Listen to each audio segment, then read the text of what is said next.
வணக்கம் கைஸ். இன்றைக்கி வந்து பார்த்திங்கன்னா எங்கள் அக்கா வந்து மகா சஷ்டி விரதத்தில் இருக்காங்க. 6வது நாள் இன்றைக்கி. எங்கள் அக்கா வந்து வா முருகர் கோயில் போகலான்னு சொல்லிட்டு இன்னும் பக்கத்தில் இருக்க ஏரியா கூப்பிட்டு போனாங்க. ரொம்ப சந்தோஷமாக இருந்துச்சு. நானும் கிளம்பி போயிட்டேன்.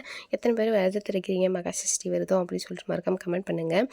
அதுக்கப்புறம் வந்து பார்த்திங்கன்னா இன்றைக்கி வந்து சூரிய சம்ஸ்காரமும் இருக்குது 6 மணிக்கு. அதுவும் நாங்கள் பார்ப்போம். நீங்களும் பார்ப்பீங்கன்னா மறக்காமல் கமெண்ட் பண்ணுங்கள். அதுக்கப்புறம் சரி என்ன பண்ணுறதுன்னு சொல்லிட்டு நானும் கிளம்பி வந்துட்டேன். சப்ஸ்கிரைப் பண்ணாதவங்க சப்ஸ்கிரைப் பண்ணிக்கோங்க, லைக் பண்ணிக்கோங்க, பெல் ஐக்கன் கிளிக் பண்ணுங்கள். வாங்க வீடியோக்குள்ளே போகலாம். மெயின் என்ட்ரன்ஸ்லேயே வந்து பார்த்திங்கன்னா முருகர் வந்து இருந்தார்.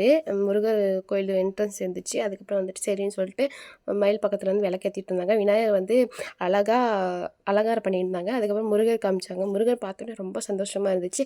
அவங்களே அலங்காரம் பண்ணியிருந்தாங்க. அதுக்கப்புறம் வந்து ஆராதனைன்னு சொல்லிட்டு ஆராதனை வந்து எடுத்துகிட்டு இருந்தார் பூசாரி. முன்னாடி போக முடியல, ஏன்னா 2 பேர் வந்து பக்கத்தில் உட்காந்துட்டு இருந்தாங்க, ஒரு ஆன்ட்டி அங்கிள். அதனால் என்னால் முன்னாடி போக முடியல. சரின்னு சொல்லிட்டு பின்னாடியே நின்றுட்டு வீடியோஸ் வந்து எடுத்துகிட்டு இருந்தேன். சரி முன்னாடி போனேன். அதுவும் நான் இப்போ வந்து நான் முன்னாடி போய் வீடியோ எடுத்துகிட்டு இருந்தேன். எங்கள் அக்கா டைம் வச்சு வா போகலான்னு சொன்னாங்க. அதனால் நாளைக்கு ஒரு நல்ல வீடியோவில் பார்க்கலாம். டாட்டா பாய்.